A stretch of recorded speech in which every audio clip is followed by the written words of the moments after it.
La panique du coronavirus mise en scène? Michael Kent est un lanceur d'alerte allemand qui a été l'éditeur du Kent Dépêche pendant 20 ans. Il écrit dans son éditorial à propos de la politique autour du coronavirus que le premier principe dans toute situation dangereuse est d'éviter la panique. Chaque infirmier, ambulancier, épidémiologiste l'apprend lors de sa formation de base. Le premier message à la population serait de rester calme. Cependant, le gouvernement allemand, ainsi que tous les gouvernements du monde qui ont pris des mesures restrictives, ont fait exactement le contraire avec le partenariat actif des médias. Dès le premier jour, la panique a été semée en évoquant un potentiel d'infection extrêmement élevé, un taux de mortalité à 2 chiffres, une propagation exponentielle des virus tueurs, etc. Alors, pourquoi a-t-on appliqué le contraire de ce que chaque guide de gestion de crise recommande, de ce que chaque stagiaire apprend comme étant la règle la plus importante dans les situations d'urgence?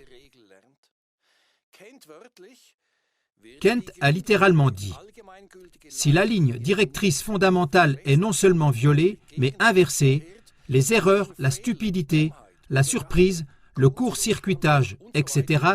ne sont plus une excuse. » Les médecins critiquent également l'alarmisme provoqué par le coronavirus.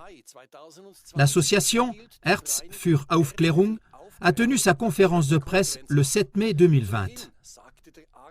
Le docteur Heiko Schöning de Hambourg a commencé par déclarer « Nous, médecins éclairés, critiquons les mesures prises au cours du Covid-19 comme étant excessives car elles n'ont rien à voir avec la suppression adéquate d'un virus. » Alors, qui est réellement supprimé ici? Nous n'avons pas la peste. Et le coronavirus de cette année, SARS-CoV-2, se comporte de la même manière que les virus de la grippe saisonnière que nous avons chaque année. C'est donc une bonne nouvelle. La mauvaise nouvelle, c'est que nous sommes maintenus dans un état de panique. La panique coronavirus est une mise en scène. C'est une escroquerie. Il est grand temps de comprendre que nous sommes en plein dans un crime mafieux mondial. Pour preuve, il y a des interviews approfondies de témoins, comme par exemple du professeur Bagdi ou du docteur Fodark. Je ne peux que vous inviter à les télécharger avant qu'Internet ne soit également confiné par le coronavirus.